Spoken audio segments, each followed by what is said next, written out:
हरे कृष्णा। आप सब कैसे हो? आई होप आप सब लोग अच्छे होंगे। आप सभी का हमारे चैनल पर स्वागत है, अभिनंदन है।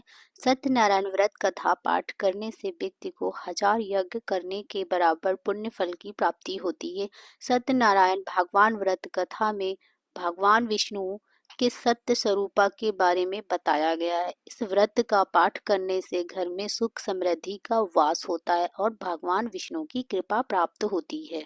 एक समय की बात है, नशर तीर्थ में सनकादिक 88,000 ऋषियों ने श्री सूत जी से पूछा, हे प्रभु, इस कलयुग में वेद विद्या रहित मनुष्यों को प्रभु भक्ति किस प्रकार मिल सकती है तथा उनका उद्धार कैसे होगा?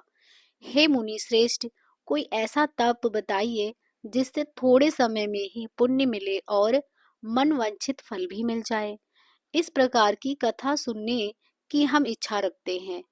सर्वशास्त्रों के ज्ञाता सूत जी बोले, हे वैष्णव, मैं पूज्य आप सभी ने प्राणियों के हित की बात पूछी है, इसीलिए मैं एक ऐसे श्रेष्ठ व्रत को आप लोगों को बताऊंगा जिससे नारद जी ने लक्ष्मी नारायण जी से पूछा था और लक्ष्मीपति ने मुनि श्रेष्ठ नारद जी से कहा था।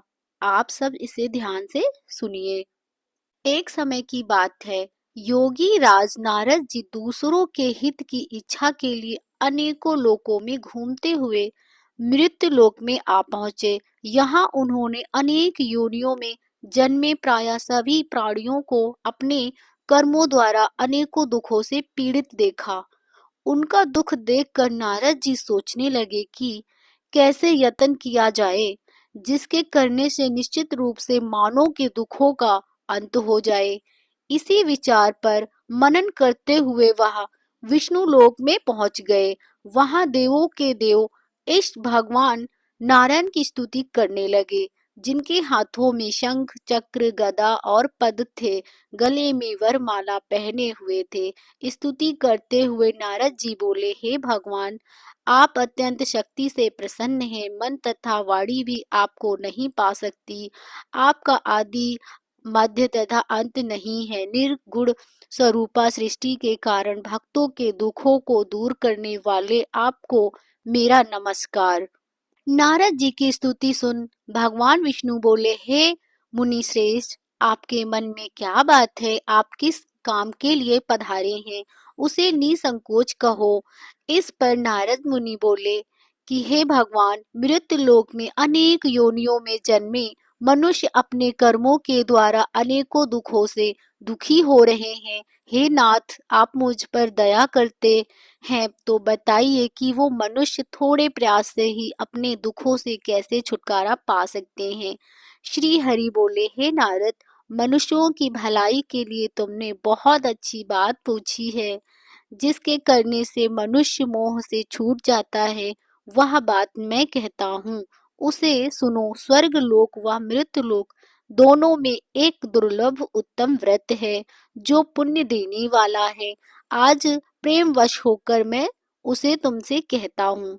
श्री सत्यनारायण भगवान का यह व्रत अच्छी तरह विधान पूर्वक करके मनुष्य तुरंत ही यह सुख भोग कर मरने पर मोक्ष की प्राप्ति करेगा। श्री हरि के वचन सुन नारद जी बोले कि इस व्रत का फल क्या है और इसका विधान क्या है? यह व्रत किसने किया था? इस व्रत को किस दिन करना चाहिए? सभी कुछ विस्तार से बताइए। नारद जी की बात सुनकर श्री हरि बोले, दुख व शोक को दूर करने वाला यह व्रत सभी स्थानों पर विजय दिलाने वाला है। मानव को भक्ति व श्रद्धा के साथ शाम को श्री सत्यनारायण की पूजा धर्म परायण होकर ब्राह्मणों व बंधुओं के साथ करनी चाहिए। भक्ति भाव से ही नैवेद्य केला व फल, घी, दूध और गेहूं का आटा सवा ले। गेहूं के स्थान पर साठी का आटा, शक्कर तथा गुड़ लेकर वह सभी बछड़ों योग पदार्थों को मिलाकर भगवान को भोग लगाएं। ब्राह्मणों सहित बंधुओं को भी भोजन कराइए। उसके बाद स्वयं भोजन करें। भजन कीर्तन के साथ भगवान की भक्ति में लीन हो जाएं। इस तरह से सत्यनारायण भगवान का यह व्रत करने पर मनुष्य की सारी इच्छाएं निश्चित रूप से पूरी होती हैं।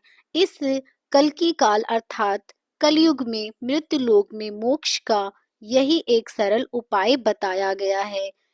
इति श्री सत्यनारायण व्रत कथा का प्रथम अध्याय संपूर्ण हुआ। श्रीमन्नारायणी नारायणी हरि हरि, जय जय नारायणी नारायणी हरि हरि। जयकारा अवश्य लगाना चाहिए कथा सुनने के बाद। अगर आप हमारे चैनल पर नए आए हैं तो हमारे चैनल को सब्सक्राइब करें और कमेंट में जय श्री लक्ष्मी नारायण अवश्य लिखें। ऐसी ही वीडियो देखने के